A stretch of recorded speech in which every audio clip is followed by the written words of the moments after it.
Good afternoon, and thank you for joining us for today's webinar. We're here to share information about the Toronto District School Board's cell phone mobile device use in schools policy and to hear from you. I'm John Chasty, Superintendent of Education. Also joining me today in the boardroom in person is Executive Superintendent Jack Nigro and Secondary Principal Claudine Tyrell. As you can see on the screen, there are several additional staff members online today to assist us with answering questions following our short presentation. Once we've gone through the slide deck, we will open it up to questions. Please use the Q&A function within Zoom if you registered for today that way, and submit a question in writing. We have many participants today, and we'll do our best to get to as many questions as possible within the time that we have. Thank you again for being here, and we'll get started in a minute. And just one other quick note, we do have Spanish, Urdu, and Mandarin interpretation, which is available if you pre-registered on Zoom. You would click on the interpretation button at the bottom of the Zoom menu. So now we'll get started.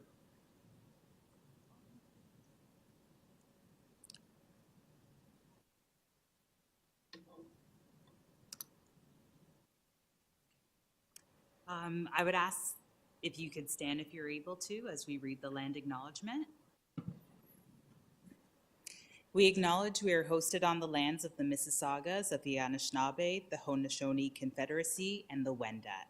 We also recognize the enduring presence of all First Nations, Métis, and Inuit peoples. Thank you.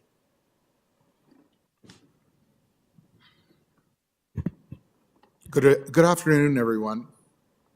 Really happy to have you here with us this afternoon as we begin our pre-consultation on the cell phone mobile device use policy in schools.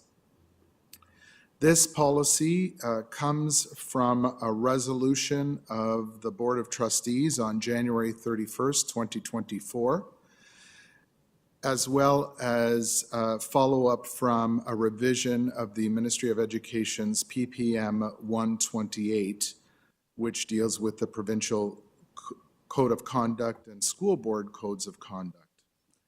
That was presented to us April 28th of this year. We're doing this policy consultation and development a little different than the usual policy process that we follow. We have two phases to this policy development. We are currently in the pre-consultation period as we speak, and the input that we gather during this pre-consultation process will inform the development of a draft policy, which will also go out for consultation as per the normal process in the fall. So the draft that we develop through this pre-consultation will be undergoing the regular consultation process starting in September. The Ministry PPM revision requires us to have a revised code of conduct in place by September 1st, with the elements that you will hear about in the next two slides. So I'll pass it over to the team to talk about the PPM 128 requirements and revision. Thank you, Mr. Nigro. And what we're going to do now is, in a couple of slides, highlight key points that came from the Ministry of Education's announcement on April 28th. Keeping in mind that we'd already commenced our policy consultation process based on the resolution passed by the trustees. And on April 28th, Policy Program Memorandum 128 was released. So there are minimum requirements that connect directly to the development of our policy that are now required to be in place on September 1st, 2024 in all of our elementary and secondary schools. Firstly, all members of the school community. All members of the school community must not use personal mobile devices during instructional time except under the following circumstances. for educational purposes, as directed by an educator, for health and medical purposes, or to support special education needs. Specifically for students grades 7 to 12, at a minimum, the local policy must require that personal mobile devices are stored out of view and powered off or set to silent mode during instructional time, except when their use is explicitly permitted by the educator under the circumstances outlined above. Further, it states that if the educator sees a personal mobile device that is not stored out of view, they must require the device to be handed in for the instructional period, and the device must be placed by the student in a storage area in a location in the classroom designated by the educator. It's a bit different for students who are in grade 6 and below. At a minimum, the local policy must require that students' personal mobile devices are stored out of view and powered off or set to silent mode throughout the full instructional day, except when their use is explicitly permitted by the educator under the circumstances outlined above. Further, if an educator sees a personal mobile device that is not stored out of view, they must require the device to be handed in for the instructional day, and the device must be placed by the student in a storage area in a location designated by the principal.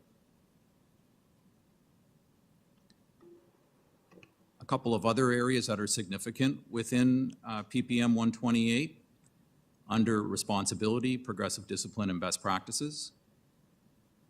It's key that the student is responsible for their personal mobile device, how they use it, and the consequences of not following the school board's policy on personal mobile device use.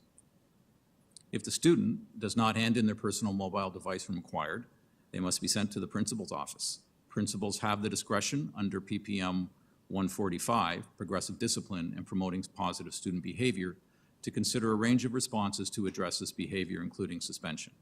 To support the implementation of the above, the local policy, the policy we're in the process of developing, must include an approach to enforcement of the restrictions that includes clear expectations of responsibility for students, educators, principals, and superintendents, best practices for educators on classroom management related to responsible use of technology, a requirement for schools to have an annual notification sent to parents and students reminding them of the policy, its requirements and consequences for noncompliance, and lastly, a requirement that the expectations and responsibilities under the local policy, the best practices for educators, and the annual notifications for parents be shared with all educators and principals. The second significant part of PPM 128 connects to social media and school networks. And it states that school boards are required to restrict access to all social media platforms on school networks and school devices. Social media platforms can only be used by students at school for educational purposes, directed by an educator. School boards can determine exception protocols for the use of social media for pedagogical or work-related purposes. And then lastly, the social media ban should not block SMS or text messages. John, before we go on, I know that people attending today will have some immediate questions about what you just read and what this actually looks like in our schools come September.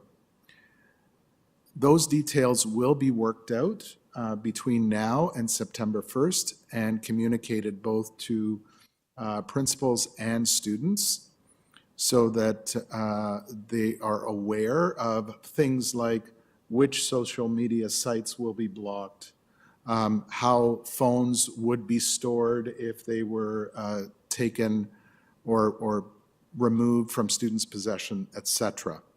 So all of those details will be worked out, and I know that you may have questions on that right now. When we point you in the direction of the survey, please feel free to comment on any feelings you have about any of the things that you've heard about PPM 28.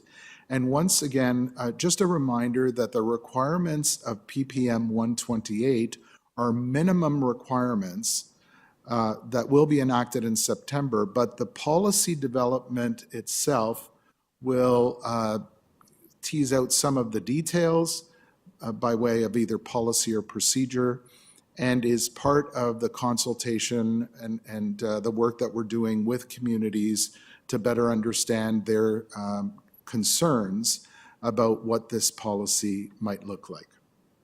So let's go on now to the timeline. Claudine. Thanks, Jack. So the TDSB Policy and Development Consultation, from now until July 2024, actually May to July 2024, we are in the pre-consultation phase. This is pre-consultations with school and community partners, and that ends on June 30th. Student focus groups will take place in the secondary school, summer school. We have students who have been trained by the TDSB Research Department who will be conducting these focus groups. And the Board of Code of Conduct, PR 585, will be revised, and the new information will be shared with all stakeholders. A jurisdictional scan will also be completed at this time. In August of 2024, the draft policy will be prepared and shared with the internal TDSB committees for input. And at that time, the same time, the draft policy and report will be shared at the Governance Policy Committee. From September 2024, when we return back for the next school year, the public consultations on the draft policy will begin. The revised Board Code of Conduct, based on PPM 128 that John has shared with us, takes effect on September 1st. In November 2024, the updates to the draft policy, the public consultations will end, and the updated draft policy will be shared with internal TDSB committees for its approval. And the expectation is by February 2025, we go into the policy approval phase, which entails the draft policy shared at the Governance and Policy Committee for approval, and the draft policy is shared at the regular board meeting for approval.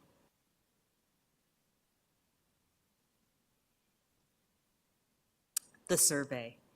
Many of you received communication starting on May 27th about the online survey, and we'd ask that you please consider completing the online survey to share feedback and provide input. When responding to the survey questions, think about the broad use of mobile devices in the classroom during instructional time and during school hours. Think about during recess, at lunch, in the halls. Answers are anonymous and feedback will be summarized for consideration in the new policy. And you see the link below, the website to access the survey.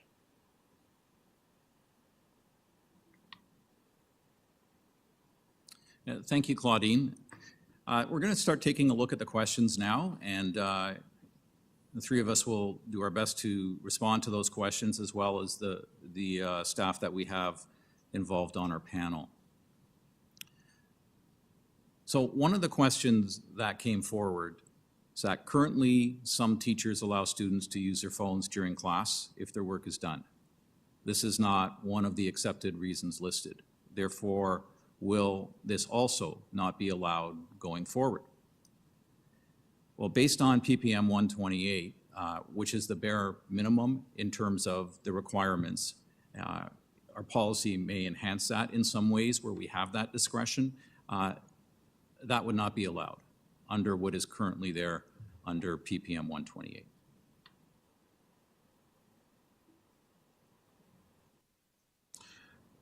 John, we have a number of questions related to, for lack of a better word, as one writer has written, policing the policy.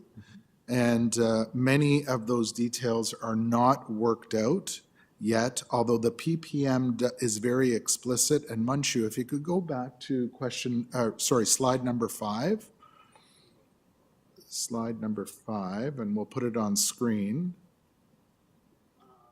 It's, no, early, that's the one, Munchu. The next. Responsibility, the next one. So the PPM is clear about responsibility.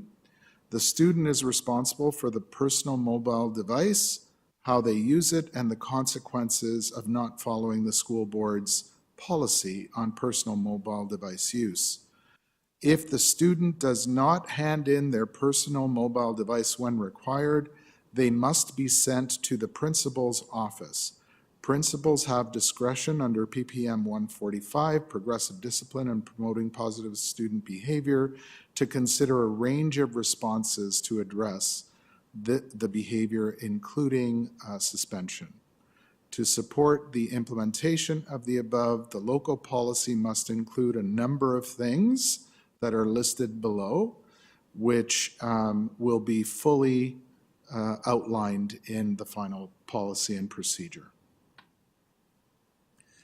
And just further to that, Mr. Nigro, perhaps what we could do is hear from Mr. Alvey. He's from Caring and Safe Schools, and he could just talk briefly about what constitutes progressive discipline, because the Ministry of Education and PPM 128 is very specific about that. And it's very important to note that just because this is a mobile device, it's not any different from a progressive discipline perspective than anything else that happens within a school, and what a principal's approach would be in terms of being fair to students. Thanks, John. In terms of progressive discipline, all of our policies when dealing with issues of behavior with respect to students follows the progressive discipline model. So to put it simply, nothing is black and white and nothing is zero tolerance. So teachers will be using the opportunity to educate, teach students about appropriate use of technology and when and how they can use it. And basically, it would be a progressive model. So for example, if an incident happened with a phone, the teacher could ask the student to put the phone away. It would be, a warning. Nothing is just automatically, your phone comes out and there's discipline. So really it's in the spirit of education, teaching, and if it becomes a problem, then it would be referred to the administration who would deal with it. And it could include steps like contacting parents, educating again, and then if need be, suspensions can be issued. I hope that is clear, John. Okay. Thank you, Dill. Appreciate it. We have a question about whether smartwatches are included in these minimum requirements, and they are. In fact, the definition is any device that is can be connected to the internet. We have a question. My daughter uses a Chromebook of the TDSB, but she's on Instagram using the laptop. She has no phone. I asked and she says she's done her work and the teacher allowed it. I think the TDSB should ban those websites in terms of a question. And under PPM 128, yes, Instagram would be something that would be banned off any board-supported device.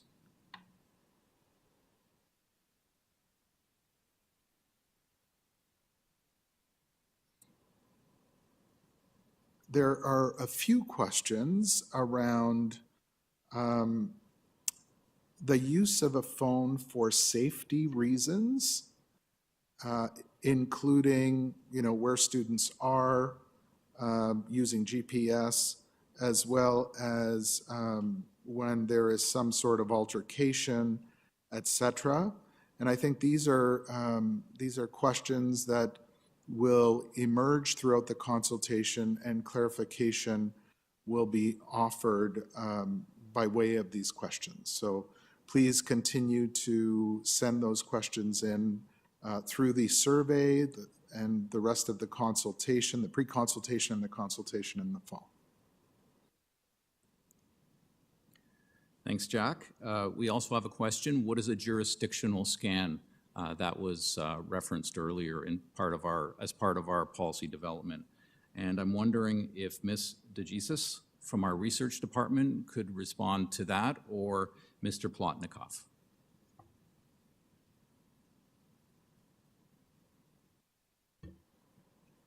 Thank you, John. I can start. As part of any policy development, TDSB conducts so-called jurisdictional scan, and that is, we conduct a review and investigation of comparable, similar policies, operational procedures, guidelines, and other documents that could inform our policy development process. In most cases, the scan is focused on similar organizations like school boards, but we frequently go beyond that and we look at other public and private organizations. In this particular case, with cell phone mobile devices policy, we are actually going to look much broader, not just school boards in province of Ontario or even Canada. We are going to look at other countries, look at the international practices to get the best ideas, the best thoughts that could inform our policy development. Thank you, John. Thank you. John, there's a question on what parent groups, nonprofits, academic research groups do you plan to partner with to develop your policies? We have a pretty extensive list, so I'll invite the team to add to the brief list that I'll provide, but certainly we are going to involve our community advisory councils that exist at TDSB that represent a wide range of considerations. We have an expert reference group that is made up of academics that have conducted research in this area, as well as School Mental Health Ontario, and I'll ask the others to add as well. We are certainly involving student groups, and we've already had a pre-consultation with the student leadership groups at TDSB. John and Claudine, others? Yeah, thanks, Jack. Just in terms of going a little bit further with that response,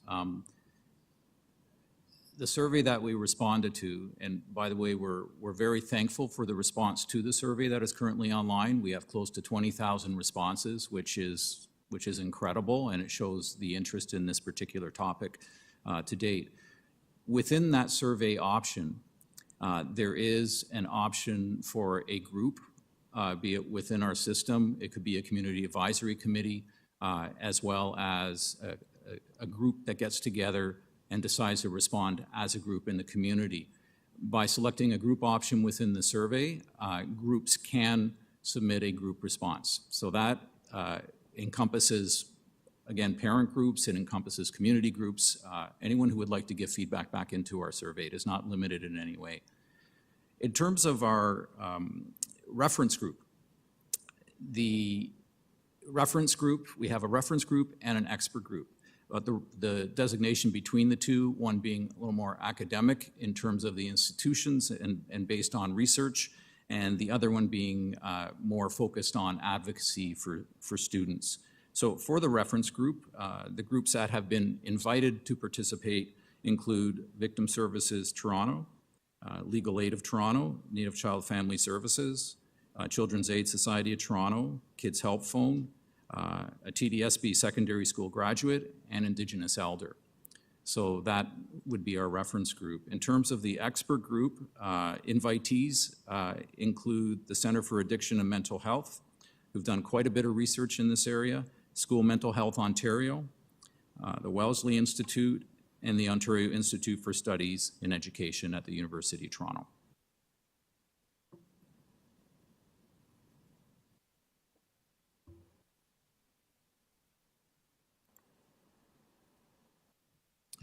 There's a question relating to social media apps like Instagram, Facebook, in that they're powerful tools that are used to build community beyond the physical school.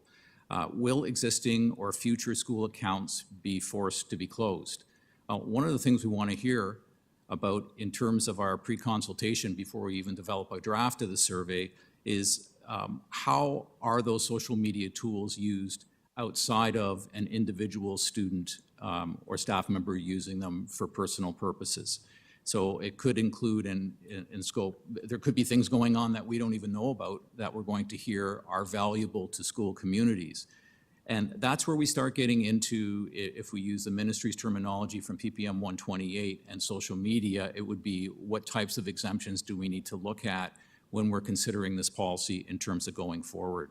So while we can't respond to that question yet, we're certainly listening to feedback, and where there is going to be a valid exemption, we would need to consider that.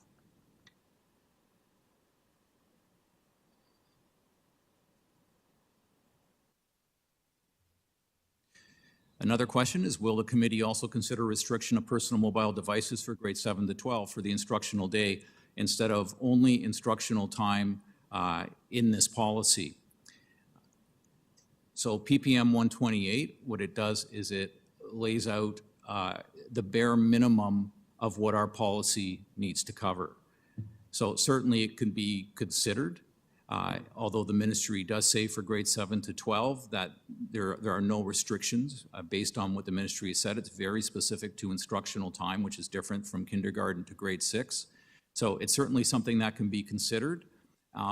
Just of interest, one of the things that is in the student survey is asking them what their thoughts are on mobile device-free zones within a school, and what their comments would be about that, because there are some jurisdictions around the world that have have created those zones within schools at the request of parents or students in that area there. So there's a couple of different variables relating to that we're looking forward to getting feedback on in the pre-consultation phase. There's a question here regarding personal devices that are included in the policy and the different needs and the exceptions. So the definition in PPM 128 defines mobile devices as anything that's connected to the internet.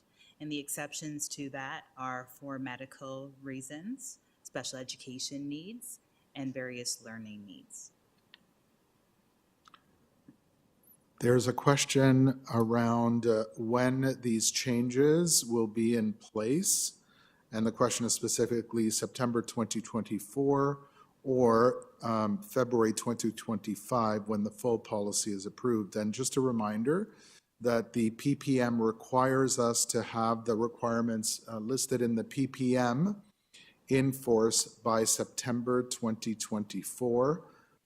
And with the advent of the policy in February 2025, changes or adjustments will be made to the minimum requirements that will be in force as of September 2024. Thank you, Jack. There's a question, is the only way to input into the policy during the pre-consultation phase via the survey? Will there be any in-person or virtual town halls where people can give their opinions on the policy live via speaking on the topic? At this moment, it would be only during the survey for the pre-consultation phase. And you'll notice, you go into the survey, that the questions very much are open-ended types of questions. Before we even draft the survey, we want feedback from all different community stakeholders about what the policy could look like, fully understanding that the bare minimum of what needs to be put into place for September in 2024 is what the ministry announced on April 28th through PPM 128. There have been several questions around concerns with cell phone addiction as well as vaping. What's important is in our pre-consultation, and John has mentioned previously that the reference groups, the expert panels that we're referencing, we're using them as experts in helping us to develop this policy, and with that will come some education and some pieces that we will help to inform all our stakeholders, our educators as well as our administrators in developing the policy. Thank you, Claudine. There's a question around information and resources for parents to support the policy. And so as part of any new policy development and procedure, a plan will be established for notification of parents and for the development of any support documents that we think will assist parents in helping to realize the goals of the policy.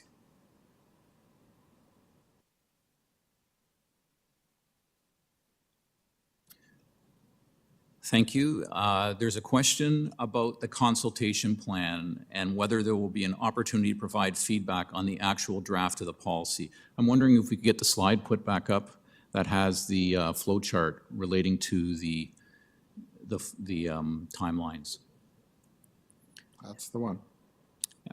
So the answer to that question would be yes. The pre-consultation is going until the end of June. There will be some consultation that happens with student focus groups through our research department that'll continue through summer school in August.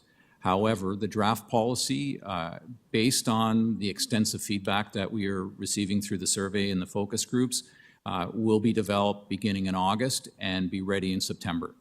And at that particular point, on our board's consultation page that we have dedicated for this, the draft policy will be posted, and there will be an opportunity for everyone to provide input on the draft policy as we're going forward.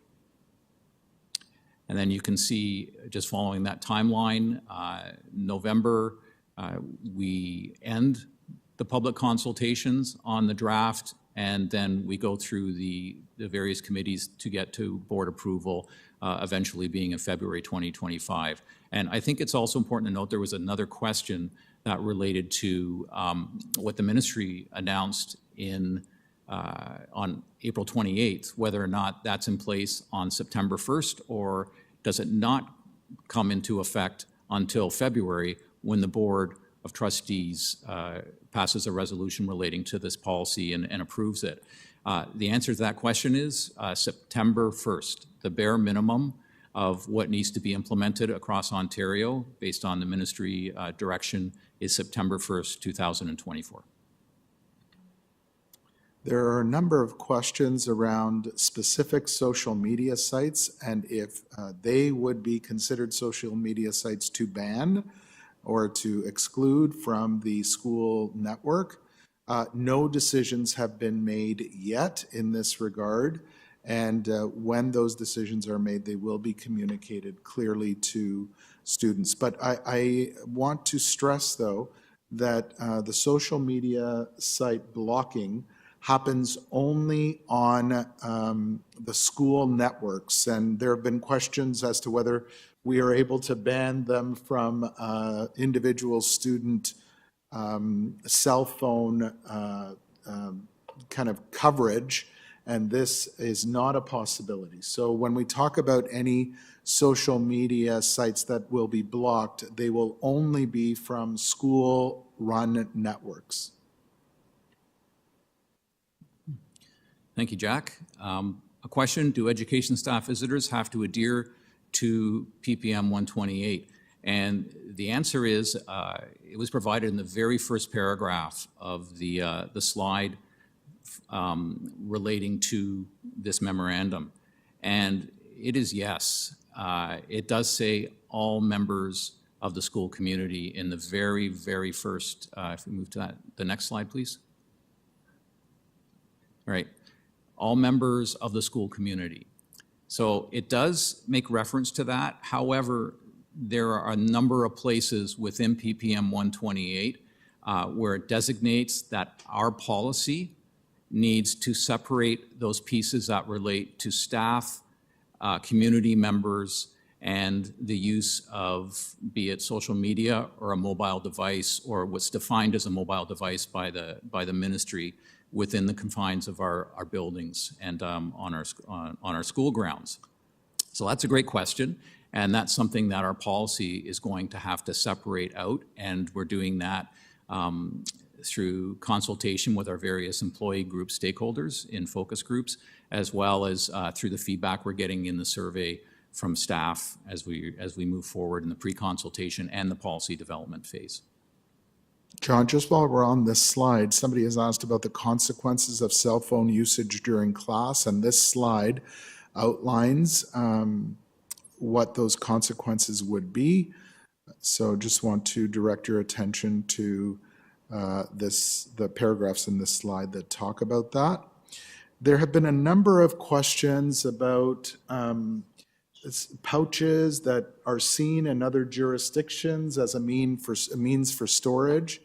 And again, there are no details available on specifics in terms of where cell phones would be stored or how they would be stored. But all of those are questions that we are looking at in preparation for September and the implementation of the minimum requirements. And that is a question relating to storage. It's something that we get frequently since we started this process. And it's an important question. And one thing we do want to acknowledge are there are some practices going on within the Toronto District School Board right now where through the engagement of the parent community, through student engagement and staff engagement, schools have come up with ways to make mobile devices less of a distraction that are working. And one of the things we want to do is find out just what are those best practices. It doesn't necessarily have to be something that costs a great deal of money. It could be something that is fairly simple that could be used. And we've been hearing about some of those things. And as we get those ideas going forward, those are things that we'll share as widely as we can, particularly with our principals, vice principals, and staff within schools as they're looking at what could that solution look like. I know that we've touched on this briefly, but there are a number of questions about education around the impacts of cell phone use, etc. And while it doesn't necessarily specify much in the PPM, the policy itself may include some guidance on education that could emerge as we implement the policy on the impacts of cell phone use for students.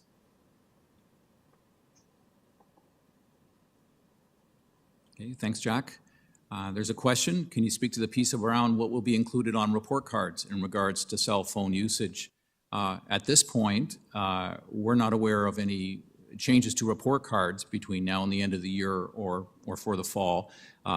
Report cards, the content of the report cards and what's looked at in report cards comes from the Ministry of Education, other than the comment section that you would see on students' report cards. And at this particular point, we're not aware of any changes that could come forward. I guess it's possible that there could be some. However, that would need to come, if it was something that was very specific within a report card, that would need to come through the Ministry of Education. Interesting question about the difference in this policy to the one that's already been in place for many years and how it will be more effective. I think what you see in PPM 128 is much more specific compared to the previous direction that was given in that PPM. So, and through the policy itself, there will be more direction and support. So I think those are the major differences between what we're doing now and what existed previously.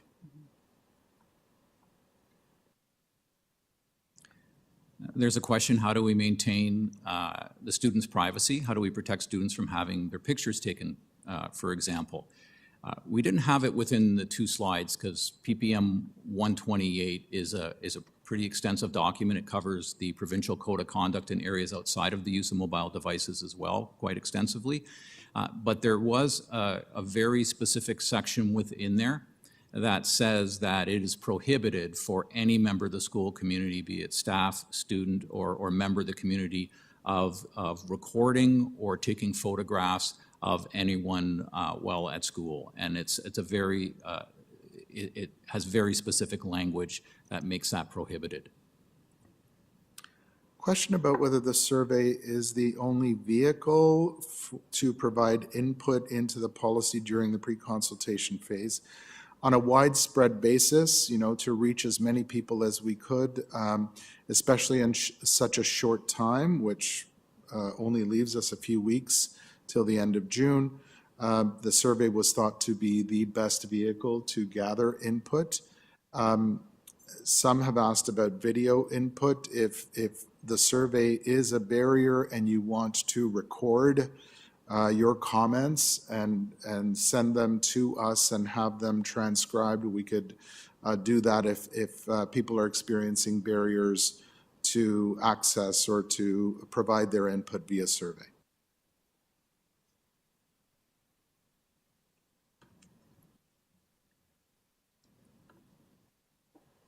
There's a question that says, I'm glad to see that special education needs and health and medical purposes are excluded.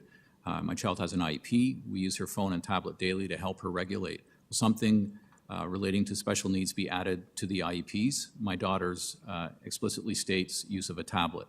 Do we need to include a phone in that?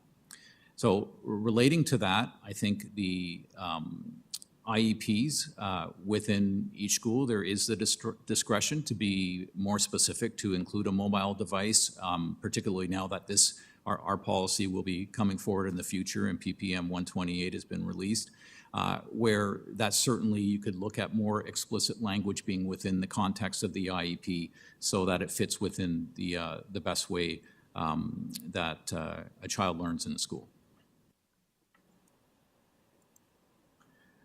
There have been a number of comments either advocating for, and I've seen this within the frame of reference of grade 6 students and below, parents either wanting their children to be able to access cell phones during the school day, and others saying, why do they even need to bring them in the building at all? And so that's kind of a sign of the variability of opinion on this particular issue. And so the consultation process will allow us to see the wide range of opinions on this issue to inform the policy.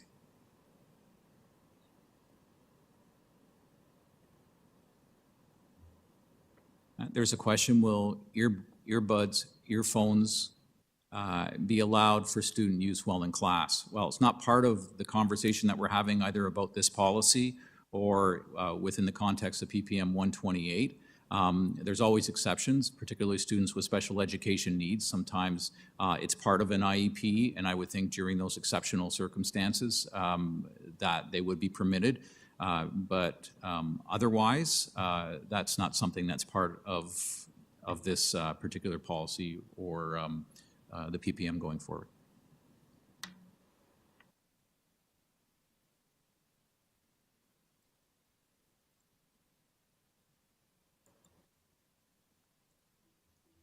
There's a question, what is the objective of this exercise? How will the TDSB, individual schools and families know if the objectives are being met and where there are areas for improvement? That's a great question, and I think what we have to all realize is that the change is beginning in September, and when we complete our policy development, it's going to result in a change of culture. And sometimes it takes a little while for that culture to shift forward. And as part of that, we're going to be gathering feedback, looking at the impact of the policy. There's a regular cycle for revising policy within the Toronto District School Board. And it's important that we understand there are going to be some challenges that we face, and it's about what we learn going forward, how we can look for particularly the best practices and moving that culture forward. And even in schools where this is going on right now, where there's in effect restrictions on cell phone use because of the various community members who have wanted to bring that forward because they believe that's really important. John, I see a question about measures that have been implemented to prevent cyberbullying. And I'm going to ask centrally assigned Principal Dill Alvey of Safe and Caring Schools to give us a brief synopsis of the types of things that we do to address cyberbullying. Thanks, Jack. Yeah, cyberbullying is becoming more and more of a problem in our board and actually in the world. People are using their devices to, to attack other people. The challenge that we face often is that they're using anonymous handles to do this stuff, and it's really difficult to determine who the individuals are who are doing the cyberbullying. In cases where it's very clear, and the principal becomes aware of it, we take cyberbullying and bullying in all its forms very seriously, and we really have policies in place. So the first time an incident happens, the suspension falls under Section 306 of the Ed Act. So it's a suspension of 1 to 19 days. And then the second time, if it happens again, it goes automatically to a 310 suspension of bullying that is requires a full principal investigation and is what's called a 20-day pending and possible expulsion. So cyberbullying is treated very seriously. The challenge, like I said, is the anonymous stuff that we do involve the police. Whenever there's a threat made or something serious, the police are involved. And in those cases, the police have been able to trace the devices using the IP address, but they will only do that if there's a threat or something imminent about to happen. In other cases, we rely on just talking to kids about etiquette online, education, and so on. So cyberbullying is definitely a challenge, and it is treated very seriously by our board. I hope that answers the question. Thank you, Dale. Yes, thanks. There's a number of questions around equipment or Wi-Fi signals in our schools and them being available to students during the school day, etc., in place of their cell phones. Some comments around students needing to use their cell phones in place of the equipment. We are always wanting to update obsolete equipment or improve the strength of our Wi-Fi signals. So that is an ongoing priority for us in TDSB. Thanks, Jack. There's a comment here around earbuds and looking at amending the policy. And just want to remind everyone that we have not drafted the policy as of yet. So we appreciate the comments, and we will always take that into consideration when we look at the different devices. There's also a comment around support for teachers and staff, and we hear you loud and clear. And as mentioned before, we are looking to present the updated PR 585, and there will be training for staff before we start school in September. For those that don't know what PR 585 is, it's our code of conduct procedure. There's a question, will there be any professional speakers brought in to help parents understand the risk dangers of cell phone and social media use? And Ms. Horvath, I don't know if you're still, if you're on the line from a parent and community engagement perspective. I'm wondering if you can comment on that, if you're there. Okay. I'm not sure she's there. Okay. So I'll try to respond to that. School councils, and there's certainly a strong parent community engagement committee at the board level. I'm sure this is going to be something that is going to be front and center in terms of conversations and the various conferences that are held for parents in our board to support that in terms of that knowledge base going forward for parents. In addition to that, principals work with school council chairs, and there is a process for a speaker to be brought, for example, to a school council meeting or to speak to a staff in a school. So there is a partnership department within our board, and so there's basically a process should a community decide to bring a speaker into a school, speak to students, to staff, or to parents at a school council meeting. So yes, those provisions could be made, and that could happen in schools. There's a question here around an assembly in September for students. And as a school administrator, we always have our conduct assemblies at the beginning of the school year and at the beginning of second semester. So there will be, we will be adding the cell phone policy, and as such, administrators will be provided with information and training prior to the start of school.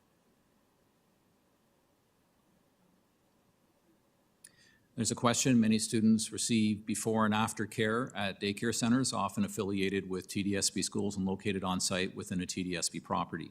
Will these daycares have any obligation or expectation to maintain the TDSB's mobile phone policies or develop their own?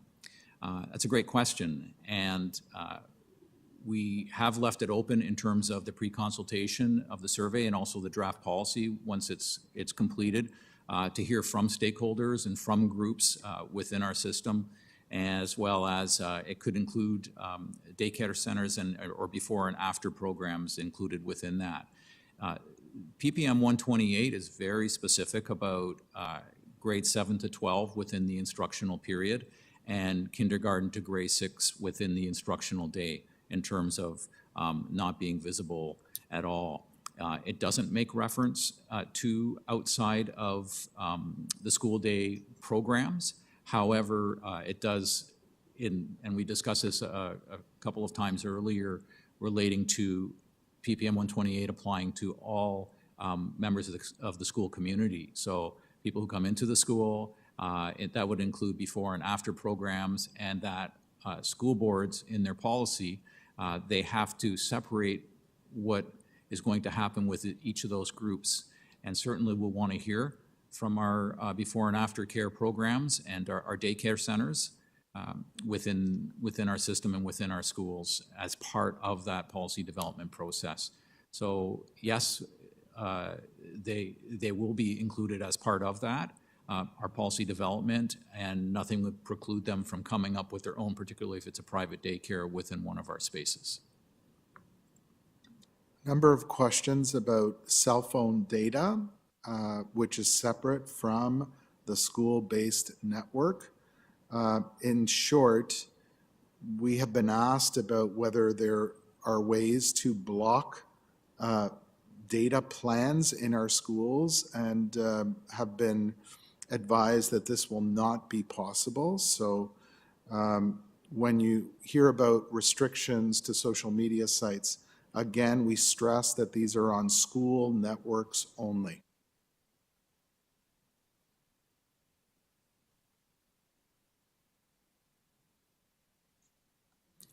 There's a question, what about playing games? Students play games on their cell phone, not during class, maybe between gaps or breaks. Is it okay? If we're talking about grade 7 to 12, what students do through their data plans within the context of being outside of class time, certainly that is something that they could potentially be doing outside of instructional time for grade 7 to 12. For kindergarten to grade 6, based on the bare minimum requirement of PPM 128, they wouldn't have that phone in their hands during the instructional day, so that wouldn't be happening. Number of questions about AI in relation to this, artificial intelligence, in relation to the policy. And there are efforts being made now to produce some procedures at TDSB related to artificial intelligence that may inform the cell phone policy itself. So more to come on that issue.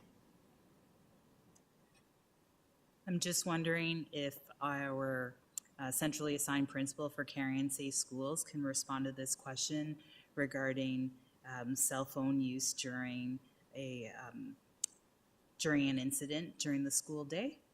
Dill? Yeah, thanks, Claudine. The question, I believe, is about having a phone so that you could report emergency situations. Is that correct, Claudine? Correct. Yeah, so in the school itself, while they're in class, with respect to grade 1 to 6, there will be a teacher or staff member in the room that will have access to communicating with the office or with the phone to report emergency situations.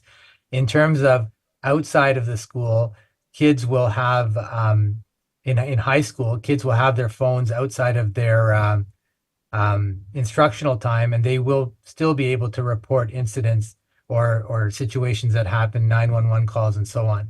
It's just during the instructional time where the phones are to be put away in high school and for elementary students in the classroom throughout the instructional day. But there are other phones in the building. There are adults in the building that can still report emergency situations.